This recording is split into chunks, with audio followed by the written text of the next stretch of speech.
Hey there to our 196 subscribers, our future subscribers, and all the people that secretly watch us without subscribing.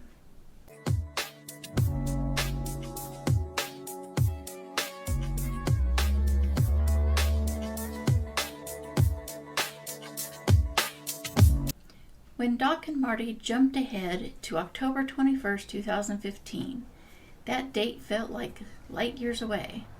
Flying cars, hoverboards, self-drying jackets that are also auto-fitting, the works. But somehow we've made it 10 years beyond their future. And it looks so much different. So how close did they get? What did they totally miss? And how did we end up with a future that's quieter, smaller, but way more powerful than anyone in 1985 could have imagined? The Back to the Future trilogy came out in 1985, 1989, and 1990.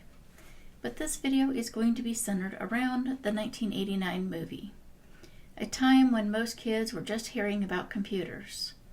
My family was a little different and had a Tandy Color Computer 2 or TSR Coco 2 at home clear back as far as I think around 1980. And I was already writing my first game probably by around 1984. I was only 9 years old, but I was a curious kid and wanted to learn everything. And honestly, that didn't change as an adult. I still tried to learn way too much for my brain to contain.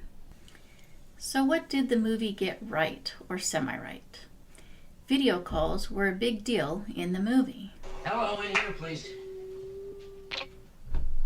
Hey, the Big M. How's it hanging, McFly? Hey, Needles. And then we've got Zoom, FaceTime, and online college now. Even the prisons are supplying inmates with tablets. During COVID, they started doing video chats to minimize the spread of the virus.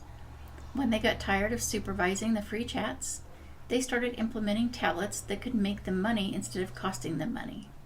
And voice control? I even used my phone to set alarms. I used to have kitchen timers, then started setting it on my phone manually. But now I just say things like, "Hey Google, set an alarm for 1 hour." And it does it. And then I have set an alarm for 1 hour from now. It will go off at 7:13 p.m. Oh, okay. And, sorry. And my tablet has Siri, who honestly answers anything that sounds remotely like her name. I don't even have to say, "Hey." I may need to disable that one because she interrupts TV and everything. No matter what I'm doing, she just thinks I'm talking to her. I use other AI services, specifically ChatGPT, for things every day. Mostly for research or so I can vent about things without bothering anybody. But also for organizing my thoughts or saving ideas that I want to look at later. And I did make a lot of AI images this year, almost one every day, just for a little fun and a year-long project that I'm working on. You'll see a partial wrap-up of that at the end of this year.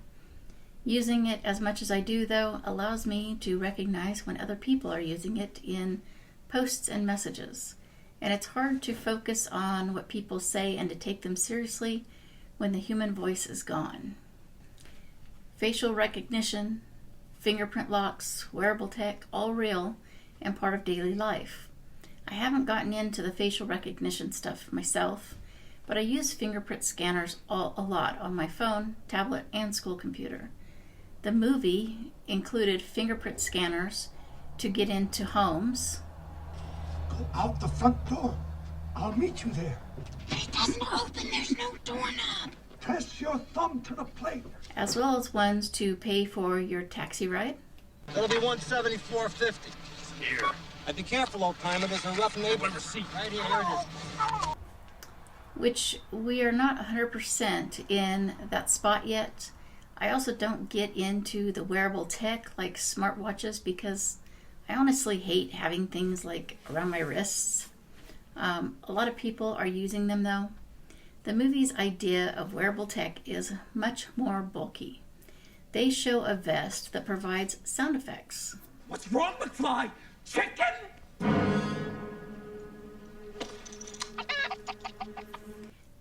These are the shoes that lace themselves.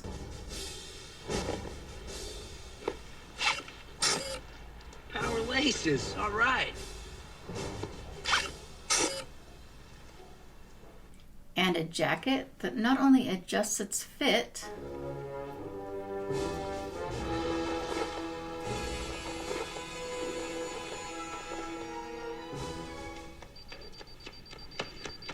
This thing doesn't fit. Size adjusting. Fit. but dries itself when it gets wet. Drying mode on. Jacket drying. Your jacket is now dry. Do we even need all of that?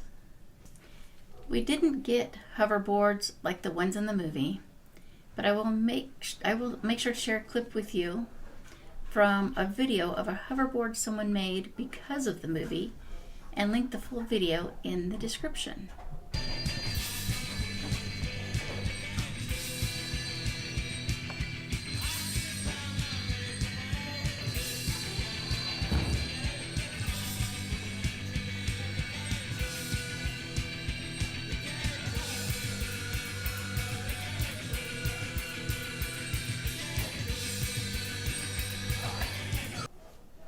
What has been made widely available to the public and offered as hoverboards have wheels. But holograms, very early in the movie, we are introduced to a hologram coming out of a tall building and down to the sidewalk below. Like it sensed where he was standing. We haven't gotten quite that good yet. There are a lot of companies experimenting with holograms, too many to choose just one video. So I'm just sharing the one from the movie. Please search YouTube and see how common it's becoming. And our 3D experiences have expanded from the cheap blue and red lens glasses to VR headsets that can make things feel real. The movie also predicted that the Chicago Cubs would win the World Series in 2015. Oh, wait a minute. Cubs win World Series. Against Miami? Yeah, it's something, huh? Who would have thought? 100 to 1 shot.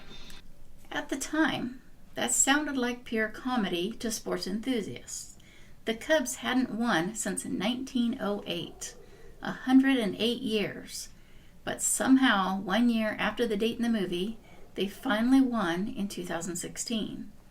I do have to wonder if the Cubs felt extra pressure to win in 2016 because they lost in 2015 when everybody was hoping that the movie would have been right. In the movie, a drone reporter delivers the news. Or records it. There is also a clip of a drone walking a dog.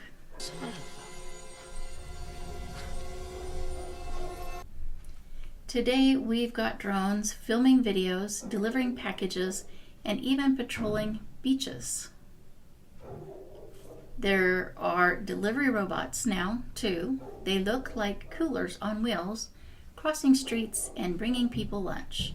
I haven't seen one in person yet, but I've seen the videos. And although people are yelling at their TVs at home, I haven't seen people yelling at them in fast food places. Our special today is mesquite grilled sushi. You must have the hot Cajun style. special. Why don't you go buy the Watch out for a while. Why don't you go buy the Watch out for a while. Hey, guys, hey, guys. All I want is a Pepsi. I have heard that several places are implementing a similar idea in drive-thrus, but it's rare that I see a fast food place. The one time I went to one, though, I placed my order at a kiosk instead of with a live person, which I'm guessing helps ensure you get what you ask for. Of course, the things that the movie is based around is the flying DeLorean.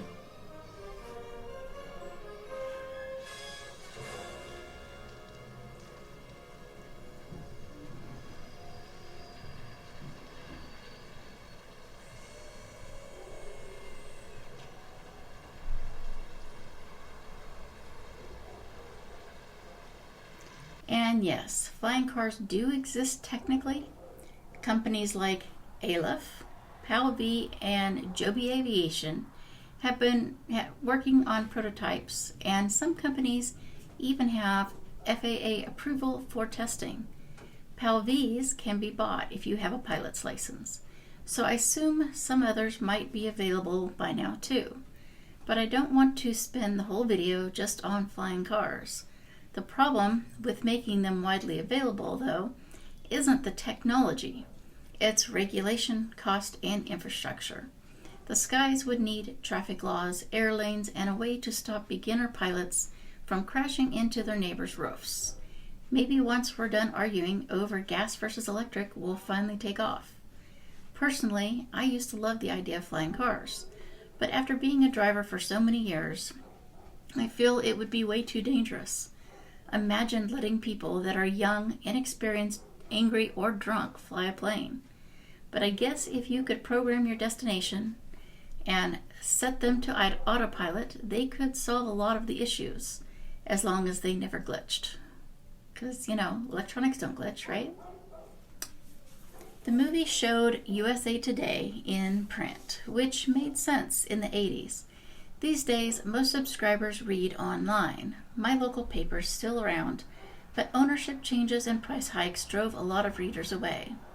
There are still folks who refuse to go digital, so print isn't dead quite yet. And of course, there's a thing where when the sun goes down, all of our gadgets go brighter or darker, And I don't know if you can tell on camera, but everything just got darker here. So what did we get instead of what's in the movie? Instead of flashy gadgets, we ended up with power in our pockets. Something smaller and smarter. Smartphones and tablets are quickly replacing almost every gadget the movie imagined, and much more. Video calls, talking maps, cameras, voice control, news. Although fake news seems to be way more common than normal news anymore. We also have movies, banking, shopping, and even school. I even do my school online, and I love it. My classes are through Zoom, and all my assignments I do as I'm able, and when I don't feel good, it doesn't matter. I can do it later. In the 1990s and early 2000s, I took college courses through the mail, and now it's all online. Some phones even fold out into tablets so they can be bigger. Like the future couldn't make up its mind if it wanted to make things compact or look more impressive with larger sizes. Social media became our version of Hill Valley's town square, just bigger and messier. Then it exploded massive proportions during COVID, when the digital world became everything. People were forced to rely on technology. Even space tourism. Virgin Galactic sells tickets for $450,000 per seat. Blue Origin and SpaceX have both flown civilians to the edge of space. So yeah, technically anyone can go into space if they sell their house first. I've even heard that you can pay to have your body shipped into space after you die. Although some people prefer cremating and burying with a tree seed so that they can feel like they're one with the tree when it grows. Now we've got AI, artificial intelligence, which I've kind of touched on earlier. Taking things even further. Some people love it and some people hate it. It can write, edit, and narrate. There are YouTube channels completely run by AI now. Not even human creators. From what I've heard, YouTube itself is behind some of them, keeping more of the ad revenue for the platform. And what about robots? I was shocked when researching for this video because I thought there were just prototypes beyond, those sweepers that, little flat things that move around and mowers and stuff. But I seen pets that actually look like real pets. I seen some that didn't, but some that do. I seen people that were, or robots that were housekeepers. I even seen companion robots if you have $60,000 to spend. And of course, if you don't want your kids dealing with people, you can buy your kid a new robot friend, which is much cheaper than the companion one. And something that stood out in the beginning of the movie is the change to the justice system. When Marty's son was convicted of a crime in 2 hours, the movie joked that the courts worked faster after they abolished all lawyers. The justice system works swiftly in the future now that they've abolished all lawyers. Reality went the opposite way, at least where I live. The system's slower than ever, but that's more of a people problem, which I will not get into here because you can go find the video about that if you want to. But it's not a technology one. However, there are remote hearings now where people can attend court through Zoom instead of driving there, if they have a legitimate reason that they can't attend in person quite as easily as other people can. The leap we didn't plan, though, in a strange twist, it wasn't a time machine that threw us into the future, it was a virus. COVID forced the world into remote work, digital life, and virtual connection, 5 years after the date in the movie. Technology advanced years in just months, catapulting us through technological time. So was that forced and sporadic progress? Or was it planned? Either way, it changed everything. And which piece of technology is the one I wish I had personally? Honestly, the ability to say, "Hey fruit," and a mini garden comes down from the ceiling. I have a hard time keeping track. fruit. Fruit, please. Thank you. Although, hydrating pizza, like in the movie, would be epic. Hey, pizza. All right, just wait your turn. When it's ready, can you just shove it in my mouth? Don't you be a smartass. I'll create the atrocity channel. Hydrate level 4, please.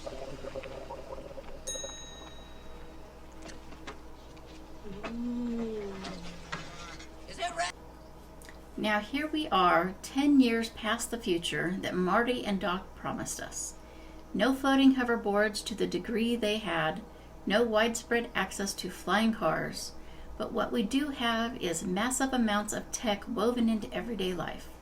We now live in a world that computers talk back, listen, and connect us in ways they hadn't imagined. Doc said, "Your future is whatever you make it," which I feel will always be sound advice, and honestly, we've done okay, even if we still need roads. So let me know what you think about the movies, what you think about our progress, or our regression in some cases, and let me know if you like the video. So please like, subscribe, comment, share, and get your friends to do the same thing. And I will be back as soon as I can, although I am doing a little bit of a change over the next month and a half because I have a lot going on. But I will be posting a whole bunch of shorts that I've made, and they're just little tiny 5-second shorts, pretty much, something like that. And I will throw in a video every once in a while when I have time. So thank you for watching. Bye.